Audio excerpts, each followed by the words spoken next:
مسله شروع ده غالبا هغه کې شیخ الحدیث حضرت مولانا سجاد الحجابی صاحب فرمایلی دي دا مفتی گوهر علی شاه صاحب دا ابن تیمیہ رحمت الله علیه مبارک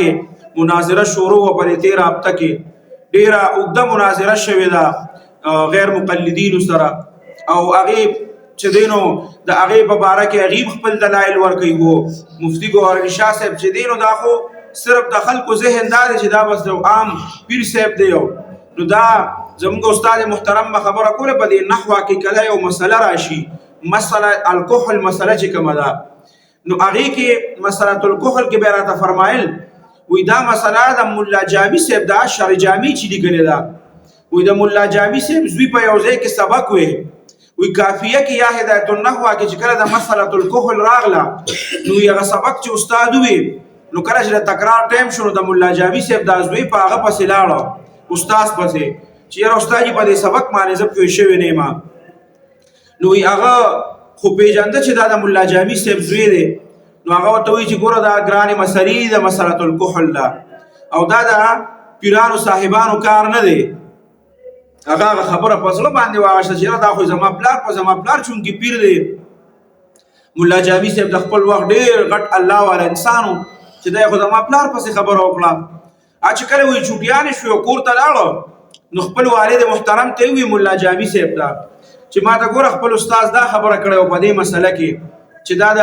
پیرانو کار نه دا خو ګرانې مسلې دي هغه به ورته د ګپ نه ویلي خو په هر حال هغه زوی خبره په زړه اخیستې وه وی مولا جامی صاحب چې دی نو کېناسته او دا کومه شره جامي چې ده وی دا یې شروع کړه او دا یې مکمل ولیکله او بیا یې یو نسخه په راتلو کې د چوټیانو نه بعد زوی له ورکړه چې دا هغه استاد ته وښایه چې مونږ خالي پیران نه یو مونږ سره علم هم شته خالي پیران یو د دې انکار نه کوو خو خالي پیران نه یو علم را سره هم شته نو دا شرع جامي چې نن زمونږ په درجه رابعه کې په نصاب کې ده دا مولا جامي صاحب په داسې صورتحال کې ویلي کړي زمونږ استاد محترم به فرمایي نو مفتی گوهر علی شاه صاحب دا خلکو ذهن دار چې دا خو یو عام پیر صاحب دی حالان کې هغه د علم غر دی او سجاد الحجابی صاحب هم فرمایلی چې په دې مسله کې باقاعده زمونږ اهل سنت والجماعت له زمونږ مرګرو له پکار دي چې په هغې باندې د مفتی گوهر علی شاه صاحب طرفداري کول دا ضروري دي د دفاع کول ضروري دي او به هر حال په دې کې زمونږ خاص طور باندې زمونږ چې اهل سنت والجماعت دي په دې کې دا علما ګورې د ابن تیمیه رحمت الله علیه مبارک د ارس عالم چې دی په دې کې به خاص طور باندې مفتی ضروري خان صاحب رحمه الله ډیر سختو باقاعده هغه خو به مثالونه پیش کول او دا مثال به هر وخت داسې نه ما بار بار اورېدلو او هغې به بار بار دا فرمایل چې د دې سند یو عالمو معین الدین نوم یو وی هغه شاه ولی الله رحمت الله علیه ته خط یې ولېږه چې یاره د ابن تیمیه رحمت الله علیه په باره کې ستا څه خیال دی چونکې د ده په زړه کې هغه باندې ډېر زیات اشکالات او ډېر زیات دغه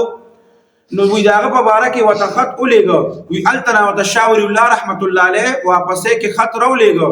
او ورته یې وویل چې یاد ساتئ چې د ابن تیمیه رحمت الله علیه ته په زړه کې څوک بغض ساتي او هغه سره مخالفت ساتي نو هغه به وی د دنیا نه رافضي ځي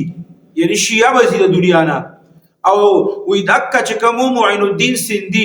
وی هغه د دنیا نه چې اون اخره کې هغه رافضي شو د دنیا نه رافضي لاړه هغې به باقاعده دفاع کولا داګه بابا جی هم د هغې په باره کې کتاب هم لیکلی د هغې په باره کې بلا خبرې لیکلي زمونږ علماو اکثریت په هغې کې دا چې خو بعض علما داسې دي چې باقاعده دفاع هم کوي چې نه دومره حد ته رسېدل نه دي پکار چې یو سړی به هر حال دا خو د علماو زمونږ د خپل منځ کې رایه ده خو به هر حال دې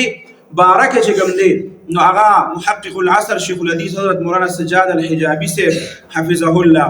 هغې دا فرمایلي دي ماته یو دغه چاره ولېږه چې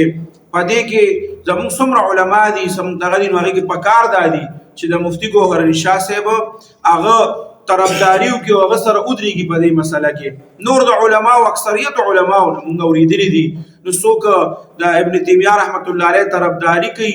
باقاعده او مفتی ضروري خان صاحب په دې باندې ډېر زیات مثالونه ورکړي دي او چرته چې داسې مثالونه او داسې مناظرې هم هغه په خپل تفسیر کې ذکر کړي دي هغه ما باقاعده اورېدلي چې ابن تیمیه رحمت الله علیه باقاعده مناظرې کړي دي د په دې امام حنیفه رحمت الله علیه په سر باندې او په داسې قسم بلا خبر شته دی په دغه باندې موجود دي ټول او خدایي په تفسیر کې دا قسم معلومات ډیر ملاويږي دا چونکې د سوشل میډیا د دومره نه دی راوته